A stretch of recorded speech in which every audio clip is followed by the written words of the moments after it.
Well, we are back again. I hope everything is fine. Okay, let us come to Act 1, Scene 2 today. Okay? So, in Scene 2, we see that Caesar with his wife Calpurnia, Mark Antony, and other important Romans walk in procession into the stage. Basically, it's Rome and it's a public place. Now, enter in procession Caesar, Antony, ready for the course. Calpurnia, Portia. Calpurnia is Caesar's wife and Portia is Brutus's wife. Okay? Decius, Cicero, Brutus, Cassius, and Casca, followed by a crowd of citizens and a soothsayer. A soothsayer is a person who tells about the future. Okay? So they all enter in procession on the stage.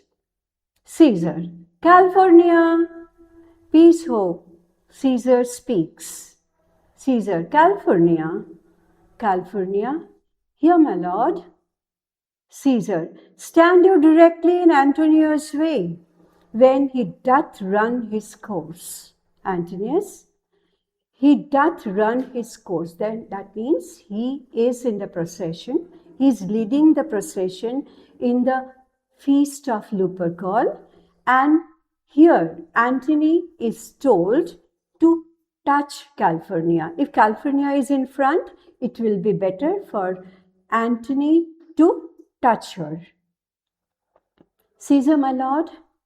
Caesar, forget not in your speed. Antonius, don't forget while you're running fast to touch Calpurnia. For our elders say, the barren, touched in this holy chase, shake off their sterile curse. Now, Caesar and Calpurnia had no children. She was to a certain extent sterile. So naturally, probably, Antony's touch in this festival would bring back her fertility, would destroy her infertile condition. Antony, I shall remember. When Caesar says do this, it is performed. If Caesar says do something, it's an order and it's done. Caesar, set on and leave no ceremony out. Nothing should be missed out in this ceremony. Soothsayer, Caesar, Caesar, who calls? Casca, bid every noise be still. Peace yet again. Let everything be quiet. Caesar is speaking. Caesar, who is it in the press that calls on me? Press means the crowd. Who is there in the crowd that wants to talk to me? I hear a tongue shriller than all the music. It's very shrill. It's very pinching and pointing than all the music. Cry, Caesar. Speak. Caesar is turned to hear. He turns and says, okay, now you can say what you want. Soothsayer, beware the Ides of March. What man is this? Now, what is Ides of March? 15th of March. That was considered to be very bad for Caesar, and he had been warned before also. Beware of Ides of March. But Caesar was too proud of himself to pay any attention to anyone's words. What man is this? Brutus. A soothsayer bids you beware the Ides of March. Set him before me. Let me see his face. Fellow, come from the throng. Throng means the crowd. He was among the crowd. So come from the crowd. Look upon Caesar. Let Caesar see you. What sayest thou to me now? Speak once again. Beware the Ides of March. He is a dreamer. Let us leave him. Pass. Come on, let's move ahead. Trumpet sound. Exeunt all except Brutus and Cassius. Cassius, will you go see the order of the course? Not I. And here is Cassius's first chance to pick up Brutus and grab him towards his own side. When Brutus says, "No, I'm not interested," that means Brutus is dissatisfied with something. Cassius is very clever and he takes the hint. "I pray you do. I'm not gamesome. I'm not so interested in sports.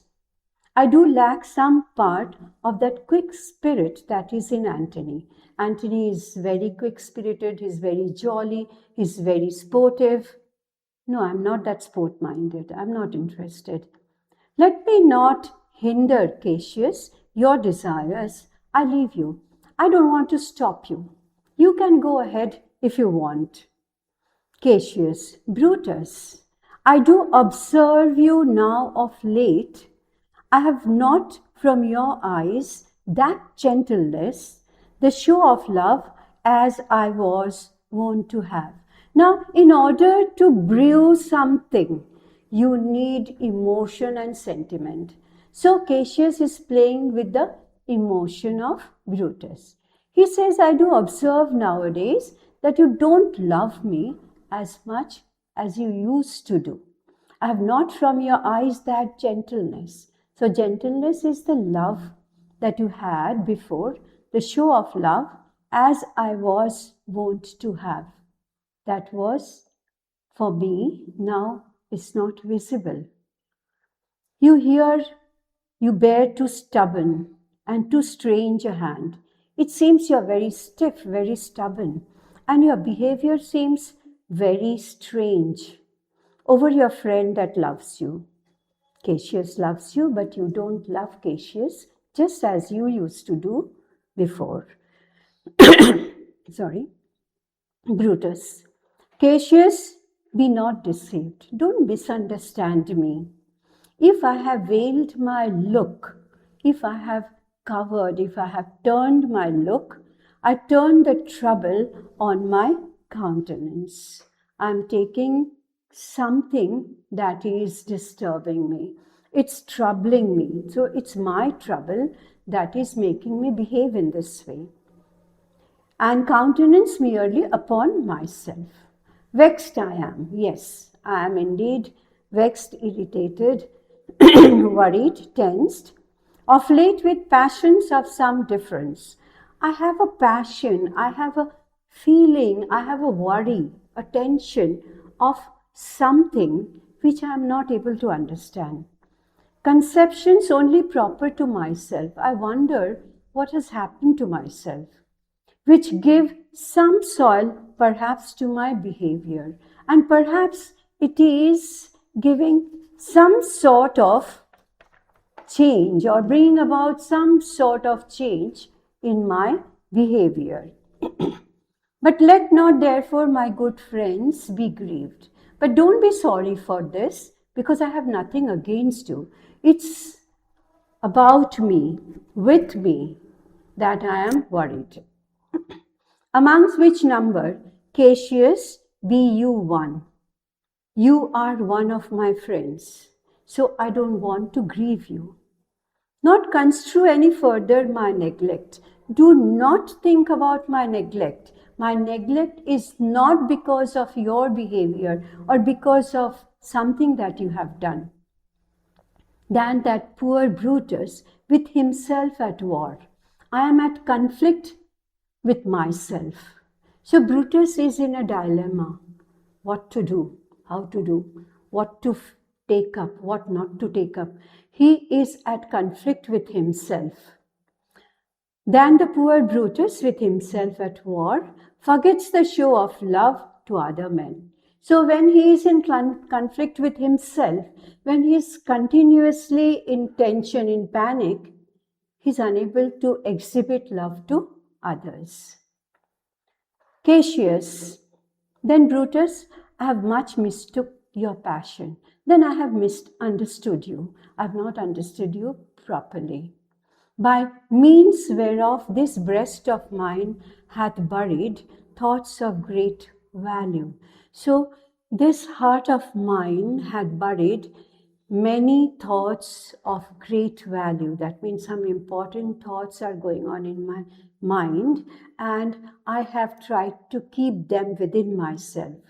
Worthy cogitations. Now, all sorts of worthy behaviors, worthy worries, that is going on in me also. Tell me, good Brutus, can you see your face? Can you see your face? This is a sort of flattery. Brutus, the simple Brutus, is unable to understand where lies the flattery. No, Cassius, for the eye sees not itself. Mine eyes cannot see myself. So it's someone else's eyes that reflects me. No, Cassius, for the eyes sees not itself, but by reflection, by some other thing. It could be a mirror, it could be something else, but I cannot see myself. Cassius, very important passage. It's just, it's yes, it's right. You cannot see yourself. And it is very much lamented, Brutus, and it's a great lament or a great sorrow that you are not able to see and judge yourself.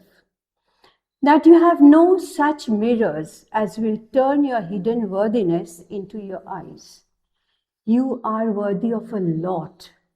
Your worthiness is hidden. It should emerge. You should be able to see. You should feel what you are, who you are. So the hidden worthiness should come up. That you might see your shadow. So that you can know what you are, who you are. I've heard where many of the best respect in Rome, many of the best respect in Rome means all the respectable people in Rome, the noblemen in Rome, except immortal Caesar, except immortal Caesar. See the irony here. Immortal. Caesar is not immortal. We know that Caesar will be assassinated. But Cassius makes it a bit ironical. He says that Caesar thinks he's immortal. Okay? He's constant as the North Star. So he thinks himself immortal. Speaking of Brutus and groaning underneath his age's yoke, he is completely broken. Yes, Caesar was aged by that time. He was above 80 and he had become quite old, quite moody, quite crazy. So he was groaning underneath his age's yoke. Have wished that noble Brutus had his eyes. I wish that Brutus could see himself, could see his capability, could see how important he was. Brutus, into what dangers would you lead me, Cassius? Now, he gets some hint, but still he's swayed away by Cassius's words. He says, what danger are you trying to drag me into? It seems you have planned something and you're dragging me into that danger. What is it? That you would have me seek into myself? What do you want to seek in myself? What should I find in myself? For that which is not in me, I have nothing special in me. What are you trying to show me? Who am I? What am I that you want to show me? Cassius, therefore, good Brutus, be prepared to hear. And since you know you cannot see yourself, since you are not able to judge yourself so well as by reflection, I, your glass, I'm going to be a mirror to you and be a glass to you, will modestly discover to yourself that of yourself which you yet know not of. You don't know about yourself. So I will show you how to see yourself. Where I common, and be not jealous on me, gentle Brutus, were I a common laughter, or did use to stale with ordinary oaths of love to every new protester.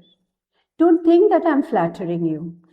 It's not that to every person I go and say, oh, you are great and I'm going to show you how great you are. No, I don't say this to everyone. If you know that I do fawn on men and hug them hard, I do fawn on men means I rebuke them, I speak bad of them, and then I hug them, talk bad of them behind and hug them in front.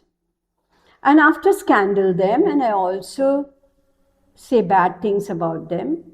Or if you know that I profess myself in banqueting, in making a big show of things, to all the route, I keep on praising everyone, each and everyone that come up, then hold me dangerous. Flourish of trumpets and shouts off stage. Well, today we keep it up to here. We'll continue with the next portion on the next day. Okay, goodbye.